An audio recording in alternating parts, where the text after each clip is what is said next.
Hello, and welcome to Andromeda's final project. We will be talking about NASA and space exploration. I'm Cameron Grauberg, and I will be talking about past successes and failures that NASA has had. First off, I think it's important to note that NASA has had a 98% success rate for manned missions, whereas they've only had a 71% success rate for unmanned missions. There are 4 missions that account for the 2% failure rate of manned missions. The first one coming on January 27, 1967, with the loss of the Apollo crew during a test on the pad. A fire broke out and all 3 crew members had died as a result. The next failure had come on April 11, 1970, when Apollo 13 had reached orbit around Earth, heading for the moon. An oxygen tank within the command module had exploded. As a result, they had to baby the LEM and the command module around the moon so they could make it home safe. All 3 crew members did make it home safe, and there was no loss of life. The next largest loss of life for NASA came on January 28, 1986. The American orbiter Challenger had broken up 73 seconds into liftoff. All 7 astronauts died as a result. The most recent loss of life came February 1st, 2003, when the shuttle Columbia broke up as it was returning into Earth's atmosphere. All 7 astronauts also died as a result of that. NASA has had a total of 21 unmanned missions, all of these being to Mars. 6 of them failed, which gives us a 71% success rate for unmanned missions. All of these missions that have been accounted for have been since 1964. And as you can see from the statistics given, NASA has had a relatively successful space exploration. So I'm going to be talking about the spin-off value of spaceflight and space exploration. And the first area that I'm going to be talking about is actually what technologies and improvements have been made for further exploration. For example, the Orion multi-purpose crew vehicle was built to replace the space shuttles in 2011.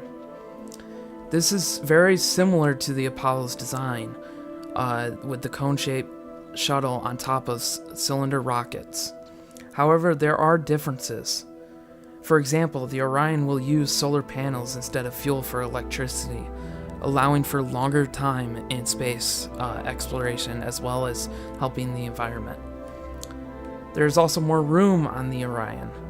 The Apollo design only allowed for 3 astronauts to take part in the mission. The Orion will allow for 6, allowing for more observation and discoveries in space. Design for the Orion is modular, allowing for updates as needed because spaceflight is always requiring changes after each mission for a better chance at success. Now, the technologies and improvements that are put into the space program don't just get used in that area. It is also used in our everyday life. For example, when friends or family call from other parts of the country or overseas, it sounds as if they are right around the corner. The scope and clarity, as well as the reliability of our long-distance telephone system, is a result of communication satellite technology developed by NASA over a 30-year period. The monitoring systems used in intensive care units and heart rehabilitation centers was developed from systems used to monitor astronauts during the first space mission in the early 1960s. A single nurse can now monitor several patients in critical care situations. Spaceflight research today has changed our understanding of how and why things burn. This has allowed us to build and replace the fuel we use today in cars with a better and new fuel type. There are many other different everyday life changes to our technology's improvements because of spaceflight. In 2004, The President Commission released this statement saying, long-term space agenda will benefit the U.S. in many achievements.